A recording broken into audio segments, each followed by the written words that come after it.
Como vocês podem reparar no gráfico, aqui eu tenho só a parte que corresponde às nuances, o ponto 12. Por que que aqui vem 70% e 30%? Eu já dei uma prévia para vocês.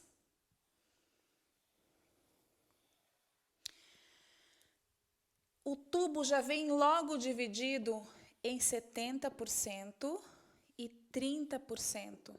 Eu não estou mais especificando a base, o tanto de base que vem dentro do tubo, porque eu estou considerando que essa primeira nuance, ela já tem a base e a nuance. E esses 30%, ele já tem a base e a sua nuance. Como essa aqui está numa maior proporção que abrange 70%, e essa segunda numa menor proporção abrangendo um total do tubo de 30%. Aquela outra divisão que a gente fez nessa mesma nomenclatura, onde eu dividi ao meio e eu coloquei aqui a questão da base, o quanto ela abrange dentro de um tubo, o quanto a primeira nuance, que nesse caso, que nós estamos falando de 7.12 para ambos os casos, a primeira nuance seriam ponto 1 e ponto 2, que seria a segunda nuance, certo? Então, aqui eu teria a proporção de 50% do tubo de base, 35% para a primeira nuance e 15% para a segunda nuance. Porém, como eu já expliquei previamente para vocês, eles não vêm assim separadinhos um do outro, eles vêm já misturados, certo? Então, esses 35% da primeira nuance vão vir casados com 35% desses 50% da base, somando um total de 70% para o que ocuparia dentro desse tubo a base com a nuance. E essa proporção da segunda nuance, que abrange 15%, ocuparia o restante aqui dos 50% da base, que corresponde a 15%, ocuparia então uma proporção de 30%, porque nós já estamos considerando a base e a nuance já misturadas. Por que então que eu tenho que considerar o tubo todo? Porque ele já vem diluído. Quando a gente for fabricar, nós já vamos considerar a nuance e a base já uma diluída na outra. Nós não vamos pegar separadamente, com exceção do caso da regra dos 11. Nas outras formas de fabricação que a gente vai aprender a desenvolver, a gente vai pegar as bases já com a sua nuance correspondente e vai colocar só as quantidades corretas.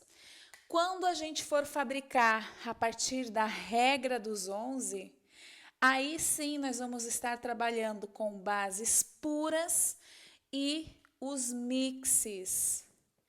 Mas para fabricar desta maneira, aí já entra um outro conceito, uma outra forma de matemática, tá? Mas para a gente fabricar as duas primeiras formas de fabricação de nuance, a gente vai fabricar a partir de bases já diluídas na nuance ou nuances já diluídas na base, com essas nomenclaturas já prontas.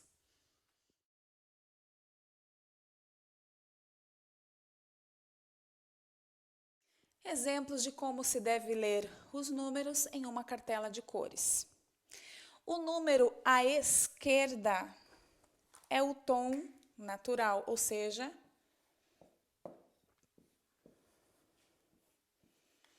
a base.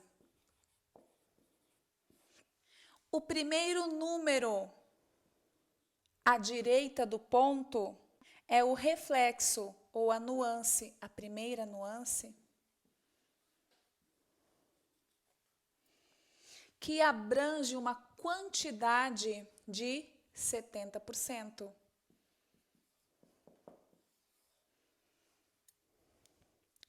O segundo número, à direita do ponto ou depois do ponto, é o reflexo ou a nuance com menor proporção e corresponde a 30%. Ou seja, essa daqui é a segunda nuance, certo? Então, é assim que se lê uma nomenclatura. O primeiro número à esquerda do ponto, ou antes do ponto, ele representa a base, não é uma cor. Não é uma cor fantasia, é uma cor natural, que imita a cor de um cabelo natural.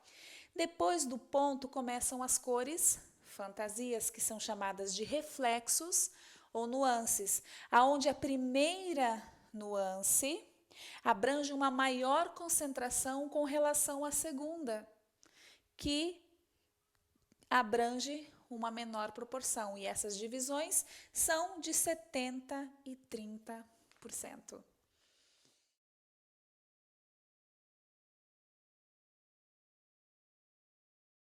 Fases da tonalização ou matização. Bom, quando a gente está trabalhando com uma mudança de tom no cabelo ou mudando o matiz do cabelo, a gente precisa entender que nós vamos passar por algumas fases nesta aplicação. Quando você vai tonalizar ou matizar um cabelo, a primeira coisa que vai acontecer para você é uma neutralização. Esse cabelo, vão se juntar aí os pigmentos que estão no fundo de clareamento desse cabelo com os pigmentos da coloração oxidativa que você está colocando sobre o cabelo ou do pigmento direto também, mesmo que você for usar uma máscara para isso. A primeira coisa que vai acontecer, a primeira reação entre esses pigmentos naturais, que são as melaninas que estão no cabelo, e esse pigmento externo de forma artificial que você está depositando sobre o fio, primeira coisa que vai acontecer é uma neutralização, ou seja, os pigmentos que são compatíveis em quantidade entre as três cores puras vão conversar, certo? Se aqui há as três cores puras envolvidas ali. Se tem as três cores puras envolvidas, tanto considerando se uma está no cabelo e duas estão sendo colocadas por um pigmento externo, ou o contrário, elas vão se conversar. E em suas proporções adequadas, elas vão gerar, em primeira instância, uma neutralização que é a cor marrom.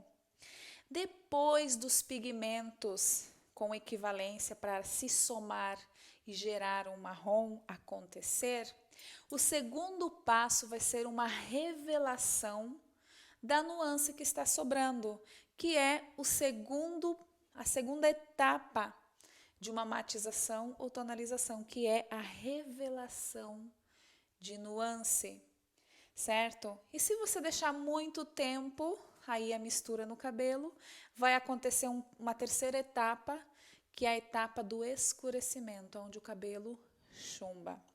Então, dando uma pinceladinha aí de como é esse processo da matização, até querendo aproveitar que a gente está falando sobre isso, quero passar uma dica para vocês. Quando vocês forem fazer uma matização no cabelo, seria muito importante que vocês desenvolvessem esse hábito. Eu vejo que muitos cabeleireiros cometem esse erro de preparar uma fórmula na sua cumbuca e já irem aplicando toda aquela fórmula por todo o cabelo sem testar a potência dessa fórmula que preparou. Aí você vai dizer para mim, mas é só usar da equivalência, se abriu no fundo 9, você pega ali uma coloração na altura de 9 e está tudo resolvido. Porém, tem uma questão. Nós temos que considerar, não podemos esquecer desse detalhe, que cada cabelo tem a sua característica. Se o cabelo for muito poroso, mesmo você usando de equivalência, você pode passar por essas 3 fases muito rapidamente. Ele vai neutralizar rápido, vai começar a revelar a cor que está sobrando muito rápido e vai começar a chumbar também, escurecer, fechar o tom muito rápido. Por quê? Porque o cabelo é muito poroso. Caso o cabelo seja normal, aí tudo bem, você vai fazer o teste ali, você puxa uma mechinha, certo? Aqui e faz esse teste.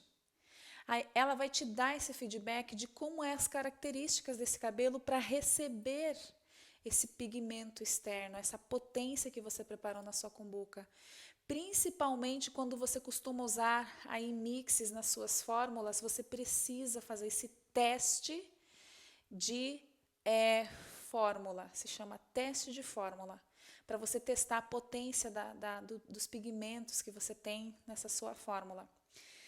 Se o cabelo for um cabelo normal, não é nem poroso e nem impermeável, você vai aplicar com equivalência a cor complementar sobre esse cabelo, ou se você quer criar uma nova cor ali, ou intensificar, você vai aplicar a fórmula desejada sobre o cabelo e ele vai reagir nessas três etapas de uma forma muito natural. Você vai ter tempo de reparar no cabelo o acontecimento das 3 etapas com muita tranquilidade. Se o cabelo já for mais impermeável, ou seja, as cutículas dele estão mais seladas, você vai usar da equivalência, vai aplicar nesse cabelo e você vai ver que vai demorar, e você vai ver que vai neutralizar, vai acontecer aí as etapas que você precisa que aconteça, porém vai demorar um pouco mais do que o normal.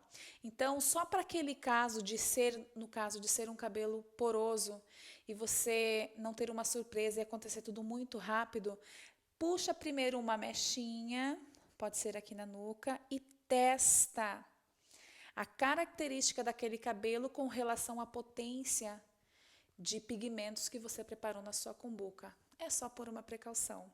Vamos então à fabricação de bases com nuances? Vamos aprender já a dominar as cores?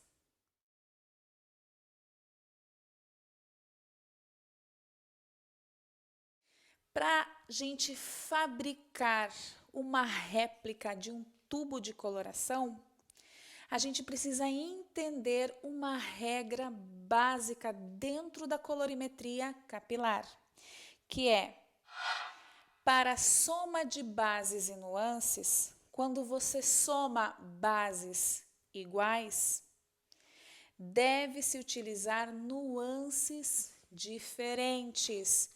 Por exemplo, se você somar um 7.1 mais 7.2, reparem que a base é igual e a nuance, nesse caso, pode ser diferente. E ao somar nuances iguais,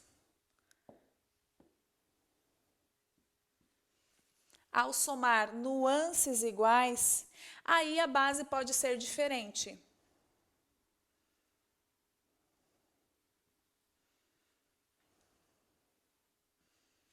Aí a nuance pode ser diferente. Tá, tudo bem, mas o que não pode? Por que existe essa regra? Porque você não pode, por exemplo, colocar para 2 nuances diferentes, você colocar também bases diferentes. Vamos entender por quê? Reparem que aqui eu fugi da regra. A regra é para bases iguais, nuances diferentes. Para bases diferentes, nuances iguais. A regra é essa. Reparem que aqui eu tenho para nuances diferentes, bases diferentes. Isso aqui, para você fabricar uma réplica de uma nomenclatura, você não poderia usar. Por exemplo, aqui, nesse caso, que nomenclatura eu estou fabricando? Ao colocar 70% numa cumbuca desta cor e 30% também na mesma cumbuca dessa cor, eu vou estar gerando uma réplica de uma nomenclatura de 7.12, porque eu coloquei 70% de 7.1, que representa a primeira nuance, e 30% de 7.2, que é a parte que abrange já aí a base diluída a nuance na proporção da segunda nuance. Nesse outro exemplo, eu vou estar criando que nomenclatura? Bom, reparem que eu tenho só uma nuance, então logo a minha nuance será ponto 2, certo? E eu tenho duas bases diferentes. Se eu somar essas potências em bases, eu vou ter um total de 12, que eu vou dividir por 2, e eu vou ter aqui um 6.2, certo? Então, aqui eu vou estar criando uma nomenclatura, uma réplica de um tubo de coloração 6.2, certo? E aqui, qual é a réplica ou qual é a nomenclatura que eu estou criando? Bom, ao somar o 6 e o 10, eu vou ter 16, que dividido por 2, eu já sei que eu estarei numa base na altura de 8, certo? Mas como eu vou poder enumerar essas nuances? Como eu vou respeitar as proporções de 70% e 30%? Como?